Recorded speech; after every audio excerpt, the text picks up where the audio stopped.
یحییٰ بن سعید نے بیان کیا کہ میں نے ابو الحباب سعید بن یسار سے سنا، انہوں نے کہا کہ میں نے ابو ہریرہ رضی اللہ عنہ سے سنا، انہوں نے بیان کیا کہ آن حضرت صلی اللہ علیہ وسلم نے فرمایا کہ مجھے ایک ایسے شہر میں ہجرت کا حکم ہوا ہے جو دوسرے شہروں کو کھا لے گا، یعنی سب کا سردار بنے گا۔ منافقین اسے یثرب کہتے ہیں لیکن اس کا نام مدینہ ہے۔ وہ برے لوگوں کو اس طرح باہر کر دیتا ہے جس طرح بھٹی لوہے کے زنگ کو نکال دیتی ہے۔ صحیح بخاری حدیث نمبر 1871۔ عمرو بن یحییٰ نے بیان کیا، ان سے عباس بن سہل بن سعد نے اور ان سے ابو حمید سعدی رضی اللہ عنہ نے یہ بیان کیا کہ ہم غزوہ تبوک سے نبی کریم صلی اللہ علیہ وسلم کے ساتھ واپس ہوتے ہوئے جب مدینے کے قریب پہنچے تو آپ صلی اللہ علیہ وسلم نے فرمایا کہ یہ طابہ آ گیا۔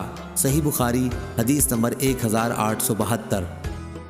امام مالک نے خبر دی، انہیں ابن شہاب ظاہری نے، انہیں سعید بن مسیب نے کہ ابو ہریرہ رضی اللہ عنہ فرمایا کرتے تھے، اگر میں مدینہ میں ہرن چرتے ہوئے دیکھوں تو انہیں کبھی نہ چھیڑوں، کیونکہ رسول اللہ صلی اللہ علیہ وسلم نے فرمایا تھا کہ مدینہ کی زمین دونوں پتھریلے میدانوں کے بیچ میں حرم ہے۔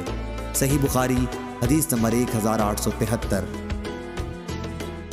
سعید بن مسیب نے خبر دی، ان سے ابو ہریرہ رضی اللہ عنہ نے کہا کہ میں نے رسول اللہ صلی اللہ علیہ وسلم سے سنا، آپ صلی اللہ علیہ وسلم نے فرمایا کہ تم لوگ مدینہ کو بہتر حالت میں چھوڑ جاؤ گے، پھر وہ ایسا اجاڑ ہو جائے گا کہ پھر وہاں وحشی جانور، درند اور پرند بسنے لگیں گے، اور آخر میں مدینہ کے 2 چرواہے مدینہ آئیں گے تاکہ اپنی بکریوں کو ہانک لے جائیں، لیکن وہاں انہیں صرف وحشی جانور نظر آئیں گے۔